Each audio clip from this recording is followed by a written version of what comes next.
Mastery was on display, and Clara too. Clara was great in it. She played along. She gave a degree of transparency that we're not used to seeing from her, because she's studying us, and studying means she sort of hovers above and looks down at us little lab rats running around our little TLC corner. But She's a case study of innocent academic lady gets sucked into a cult. They need to send backup. They need a third party advisor. That she's gone. She's done for. She's part of the corner already. Speaking of that, Sam Transfigured Sam recommended that I listen to the Collins couple on Leverage. Which, did you watch that one, Grizz? That was a fascinating video. No, I caught a piece of the boy Collins on Boys. Oh. And that was enough of my Collins for a couple weeks. All right, Grizz, did you come on to talk about the Tom Holland thesis, or did you have something else you needed to do? First, I wasn't sure if you had everything set up right. Do you have a tab open that you can present things from? Yeah, I just had to set that up. So I've got a screen I can use that I can put things up, so I can, So you can bring up the Estuary Northwest 2024. Oh, website. Yeah. I heard you talking about what you're going to be doing in July, but after July, in September, you're going to be doing something else. And we've solidified the camping option for those in attendance to that. And I wanted to make that little announcement because there's only 25 of those slots available. Yes, that's it. The Encountering Face-to-Face Pacific or Estuary Northwest 2024. There it is. Monday, I am having a conversation with Dr. Chris Green that we're going to sort of get things up to speed. Our own Karen Wong will be there. The Sophiologist Michael Martin will be there. Rafe Kelly will be leading us in I don't know if this is, I can't call it liturgical movement, but movement of some sort. And Graham Pardon, who I don't know, he will be there too. So yes. Oh, I thought that was Graham Dempsey. I think Northwestuary, big miss on the naming. You're right, Grizz. You should be making real money out there in marketing. You have a real gift for this stuff, Grizz. Well, it's on the Shadow Cabal to come to me, become Shadow Cabal, and ask me questions. I can't. I'm too busy being me to market myself as a counselor. But that's September 12th through the 14th. All right, Grim, what should the Chicago Estuary call itself? Mestuary? No, I don't know. I'll have to think. I need to know more about it. Well, what do you need to know that you don't already know? All I know now is that it's in Chicago. Well, we actually mean Des Plaines. I'm busy pitching Northwestuary right now. Can you back off a minute, Sam? I did see you got some hot new fresh drop on John the Baptist. I'm into that.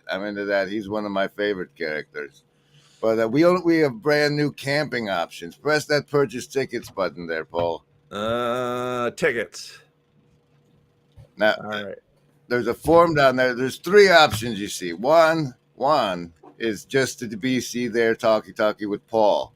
The Paul event is the basic ticket. The full ticket includes a barbecue on Thursday. It's an expensive barbecue. It's expensive barbecue food. I don't know. But to get the full ticket, and then if you want to camp, $100 for 3 days of lodging. We're providing tents and sleeping bags and pillows. There's only 25 of those slots. They cost $100. That's separate. You still got to buy the basic ticket if you want to. You can be a person that just camps. I don't give a. But you see, the camping ticket seems like a deal. That's a pretty good price on lodging rental. The barbecue premium, though, that hey, Nate Heil, the dude can cook. All right, okay. And if you have one of the exclusive 12 codes, you see where it says enter a password or discount code there, Paul? Yep. You click on that for me, would you, so they can see what happens? You click that, you put the secret of the 12 codes I have to give out in that box to attend the Grim Grizz birthday D&D game on Sunday. for an additional $100. Okay, I feel I've plugged it well enough now. Is that the end of the grift? Yes, we can we can go Wait, back. do you need? All right. Are you grifting on your own channel? Do you need you need monies to get to the event, Grizz? Or are you going to? I mean, what's the deal with that, grift? Shadow Cabal memberships are always available. Every stream. Stop by. It's at the top of the link. All Blue right. Church card of the show. Deuces of hearts. Oh boy. Deuces of hearts. As far as that Christianity bit, you explicitly did not clip out my Eucharist nuke that solves the whole problem. So you're avoiding. You want to talk about other things about that. So I'll step out and let you do that obfuscation. A Christian right. is someone who takes the Eucharist. All right. So what if you want to take the Eucharist, but no one will give it to you? You do it in remembrance of him in your own house, the same way you pray in your closet. Okay. There he is. Sam, what do you have to say about the Tom Holland, this whole definition of Christianity? Because this obviously, I was on Team Louis Perry in that conversation, where I felt like Tom is. You can't just say everything after Christianity is Christianity now. There has to be some sort of there that is being connected to the other things. There has to be some essence other than the word Christianity can't just mean AD on the time calendar. So, and I think that it has to somehow connect back to, traditional Christianity and the message of Jesus and the impact that had. And you can start doing things that are counter to that or are motivated by other concerns, and that's no longer Christianity. And I think that Luis was doing a better job of articulating that. And I get where Tom's going, that there's still some underlying Christian ingredients, even in things that aren't Christian. But if you have a mix of Christian ingredients and non-Christian ingredients, okay, I can still say that you're not Christian anymore. Manichaeism had a mix of Christian and non-Christian ingredients. I wouldn't call Manichaeism Christianity. And then Islam, that's a whole other thing. Islam has a huge importance for Jesus, allegedly. I wouldn't call Islam Christian. And I don't think that they would appreciate being called Christian by Tom Holland in that sort of way either. So I think that he needs to have a little bit more of a clarity of the essence of what Christianity is to be able to say that it's influencing things rather than that it's just AD on the time calendar. All right. Steve, you've got some sound issues. Oh, I still do? Yeah, a little better now. What? Oh, yeah, I had my TV on earlier. Oh, okay. So what do you have to say about this definition of Christianity question? Well, I was about to just type in the chat. How about the Nicene Creed? Well, I haven't been following the news on the Southern Baptists. What is the Nicene Creed up for debate in the Southern Baptist Convention? It was, and they voted it down. They voted not to add the Nicene Creed to their thing because Baptists don't like creeds. The reason was not that. Well, actually, the leader of the Southern Baptist Convention did say that he didn't like some of the language in the creed. I'm sure he considers himself a Trinitarian, but he said that some of the language is not biblical, which is true, and that endorsing a creed is endorsing the process and the ecclesiological institution that came up with the creed. I mean, if the creed is true, what do you need the creed for? And if it's not true, then you don't need the creed from a Baptist kind of sola scriptura. And there's a long history of Baptists not liking creedalism because it's Catholic and or Anglican, or Henry. You can blame the Pope or Henry VIII, because they're nonconformists in England. And so this is in perfect keeping with Baptist tradition to not like the Nicene Creed, and everyone else is freaking out that suddenly the Baptists are non-Trinitarian, which would be great, but even I know that that's not true. But that's sort of what's going on. Interesting. So yeah, I personally don't like the idea that I have to say a creed. And I'm happy to change my understanding about what that would mean and whether or not I'm happy about it in the Now, future. are you going to any church? Do you belong to a church, Steve? I don't belong to one. I'm going to one. Okay. And what kind of church is it? They say the greed. Oh. Yeah. and you you do you have a what I'm priest or a finding pastor? But this is what I'm finding. It's not like the door's closed and they say, "Hey, Steve, you've been here before, so you know better. Say the creed. Like, say Jesus is Lord." They're not doing that kind of thing. And saying, "Okay, if you're not going to say it, then stay outside." They're not doing that. I don't think I've seen a stance like that on anything. I'm sure if I go in there and with like a boom box and I'm playing loud music, they'd ask me to leave. But that has, I think, more to do with my conventions of behavior than any specific belief. But I don't know. I don't know what they really think about it. But yeah, they say it. I mean, they claim like they wrote it.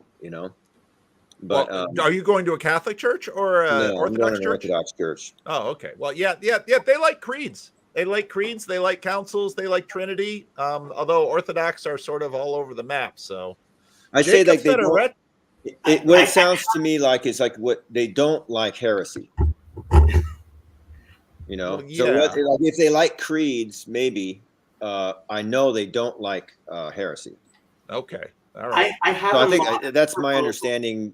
Again, I'm totally new to this kind of stuff, but it just seems like people said, "Well, I think Jesus is more like this," and like, "Well, no, we haven't been saying that." And then like somebody 500 miles away gets a letter like 6 years later and goes, "Yeah, we haven't been saying this." And then like 40 years later, they all walk to a place. Some of them probably die walking there.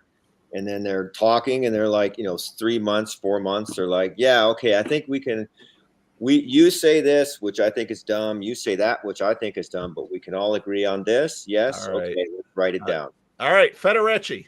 I have a modest proposal.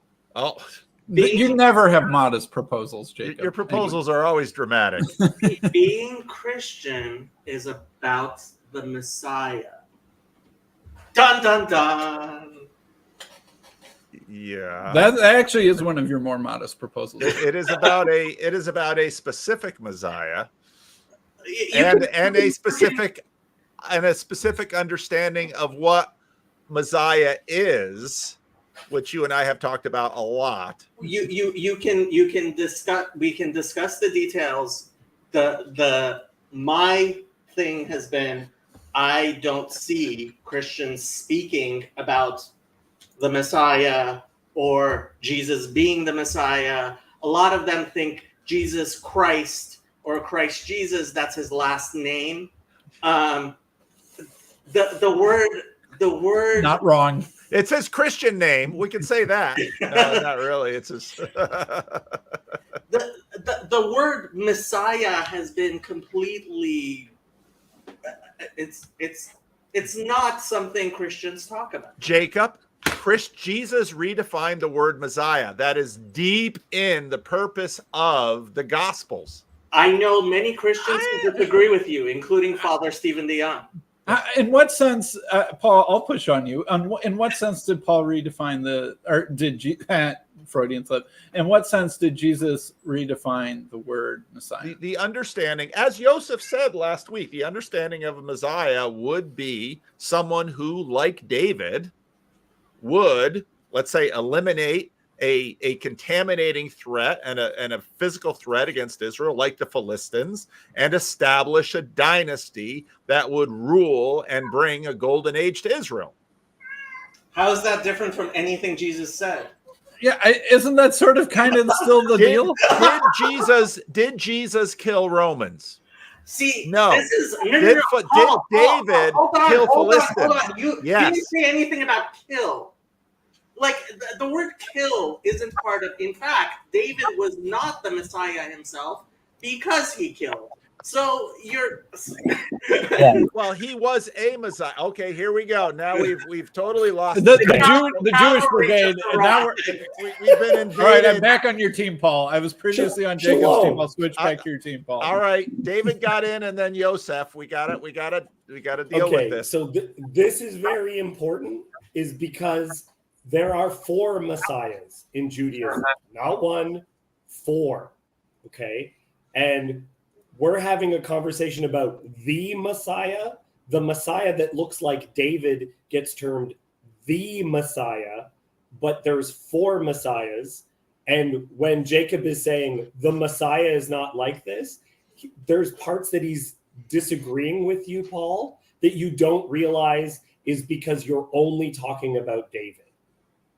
And in Judaism, there's the thing that I would say is that Jesus is way, way more obviously the other 3 messiahs than he is David.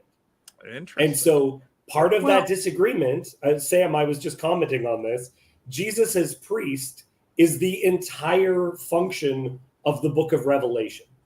Yeah. Is him as the high priest bringing about the Day of Atonement, which is Yom Kippur. So That's priests are what messiahs Revelation- too? Messiah Well- has a priestly role? Only in Qumran. You get Hold on. anointed. Yeah. Wait, the 4 craftsmen. What are you talking Yeah. about? 4 Right, there's- craftsmen. Yeah, so the 4 craftsmen are Melchizedek, the righteous priest, the prophet. What it is? What do you want me? There's 2 different traditions there, but potentially. Okay, it is a priestly Messiah, sometimes referred to as Melchizedek, referring to the one who brings about the year of Jubilee. Yes? Not the Jubilee thing is pretty out there, but yes, sometimes the Okay. priestly Messiah is understood as Melchizedek.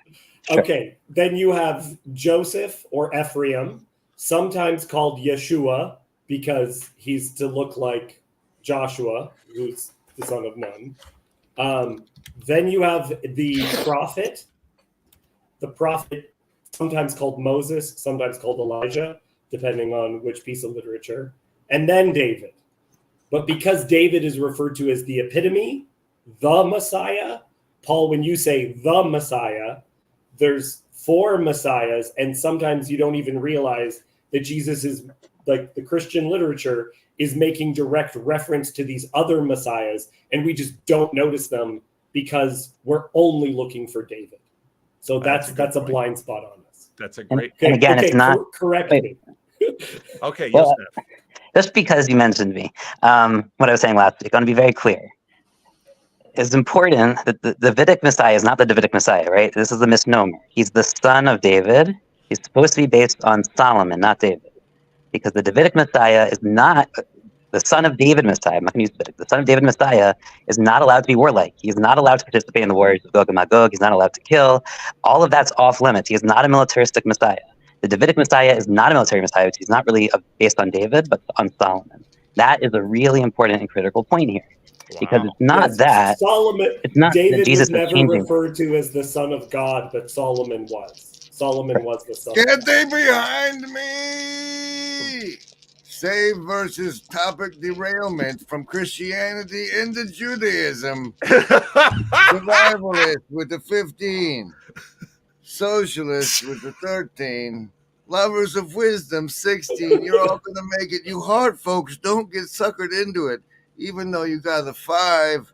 Indigo See? kids, you got a 7. See? This is about how to define Christianity. Get back to it. It's Jesus. Let's talk about Jesus, our Messiah who resurrected from the dead. Come on. Sam, do you are you okay with the Apostles' Creed? Is that good for you? Yeah, I like the Apostles' Creed. It's genuinely old. The first person to record the full Apostles' Creed in history was a Unitarian who was being persecuted by Athanasius. So I'm perfectly fine with the Apostles' Creed. Fun facts that people didn't know. Oh, It's like that little clip that, getting back to the video that I was making the video from for the video and the topic, it's like the Glenn Scrivener got that thing for, it's like, it was like the Greek. Everything is Greek for Sam. Everything is Unitarian. Democracy, Everything is? Unitarian. Apostles' That's Creed, true, though. That Unitarian. one is true. Everything is based. I mean, what's the first sentence of the Apostles' Creed, Paul? I believe In what? In who? in God. Who's God? God God who? the Father. Creator Made of the heavens heavens and and the earth. earth. I rest my case. There you go. All right. So anything else on this Messiah thing? Because Grizz is right. We're supposed to be talking about this definition of Christianity, which Yosef very much got into before when we talked about that. So anything back on topic? Just to be clear, the word Christ is the Greek of Messiah. Yes, It anointed. means to anoint. Yes. There is a procedure there which Christians have forgotten. Well, some And it's important because the king, the priest, and the prophet do all get anointed at various points in the Bible, right? They're all positions and roles that are anointed positions with the anointing oil. Like it's not just there's a real physical ritual associated with it. It's one of the reasons why all four gospels agree that Jesus was anointed before he is crucified. Speaking of John the Baptist, go watch my channel. told Excellent everybody video about you John the Baptist, who anointed Jesus, and that is why Jesus is the Christ. That's when it happened. And Heidelberg Catechism, prophet, priest, and king. Jacob's really looking forward to trolling my Heidelberg Catechism lessons once they actually do them. But we do have to get back to one part of this, right? Which is that the stress of making Jesus into the high priest comes more from not what became the line of tradition that became modern Judaism, but really is associated with two other sects of the Second Temple period, right? It comes from the Hasmoneans and the Herodians, honestly, which was what they become, and then also the Qumran sect. Both of them, so the Qumran really strongly stressed two messiahs, the kingly and the priestly, but they did think they were two separate people, and they also had a separate role for Elijah, which John the Baptist might fulfill, so that kind of maybe breaks it off for the Christian. But they say that these two messiahs are going to be fulfilled in Jesus, right? It's not a separate priest and king. But that initial argument actually comes from the Hasmoneans, who say, hey, the kingship is not limited to Judah, and we can be priest kings. And this is a huge debate in the Second Temple period. And this is what, the rabbis, the proto-rabbis, they don't exist yet, but the proto-rabbis, which exist as part of the Pharisees, are really protesting and when they write a lot of polemics against the Hasmonean kingship as it gets more and more problematic, is this combination of power, because they understood that this was supposed to be a system of checks and balances. In fact, the English conservatives of the 17th century were looking at these texts and understanding, hey, in kings, there's supposed to be a set of checks and balances. The priest is supposed to check the king, and the prophet's supposed to check the priest and the king, and then the people serve their own role in that, right? But here, when you combine everything into one, it collapses the system fundamentally, right? It's a fundamentally different political theology, and that's a really important point. All right, great point. Okay, anything else on why you have new atheists and secularists and Christians debating the definition of Christianity in public? And it was so interesting how John Vervaeke sort of, went after sort of Christian nationalism and cultural Christianity, while you've got a guy like Richard Dawkins. Well, let's slip into the next topic then, and I won't necessarily erase the board. So the topic I have is how do you get a gift membership? You're not picking topics here, Steve. Steve, there's still time. Click on the 50 sign in the screen. I have. So that's what I don't understand. Is there what is the secret of the button? Oh wow! Did Rick give another fifth? Thank you, Rick. Wow, Rick. Thank you very much. That's awesome. Is there an explicit mechanism to receive it? Because I don't get it. You will need to be logged into YouTube, and you might need a credit card on file with YouTube. I have that. Oh, maybe because it's expired date, so I'll try updating that. Try updating that and see if you can get a membership. So, all right, and I'm sure Grim Grift will probably forgive the pause in the topic, failure to fulfill the thumbnail and the title for the sake of grift. So, was that not Christian of me? No, it was very VNA of you to ask to get more information so the grift can be fulfilled. So Yeah. All right. Ayan Hersey Ali and Richard Dawkins, Atheism as AIDS in the Public Square. What New Atheism did is actually weak. Go ahead, David. Yeah, Paul, that is, I think, incredible, because the way that she was phrasing it was related to getting vaccinated, and you went in a completely different direction, which is the notion of AIDS, the idea of something that it's a system we're supposed to have that has been attacked. And I think this is meme magic. Okay. This is where that idea is so brutal, but so quickly cuts to the point of what people need to understand about it. Is that atheism is AIDS. I look forward to the CDC properly informing everyone watching this video whether it's really Let's see how many cards we can catch on the bottom, or which of the cards they put. You know, guys, about the Twin climate Towers? change. I really think that atheism is the climate change of the public square. What about 9/11? Climate change, AIDS. It's the building 7 of the Epstein. You're gonna get a content strike on this channel. You guys keep this up. It's a heck of a thing that Chris mentioned in the Tammy Peterson. She got a copyright strike for just a topic, not even copyrighted material. All right, so you did see I did the commentary on that for you. I did. Thank you, Grizz. I can't cover it all, so I really appreciate everybody in the corner. What happened to Michaela? What did she get a strike? No, Tammy. Little Johnny Blackbill goes on with Tammy Peterson in the Sistine Chapel branding that Paul hates so much. And Tammy got a strike for having a Holocaust victim talk about the thing that the certificate of vaccination identification cards. That experience, and that I covered that for Paul. You can see my version on the live channel called the stream. How's that a copyright strike? No. It's a content strike. Oh, a content community strike where you have to get reprogrammed and take training.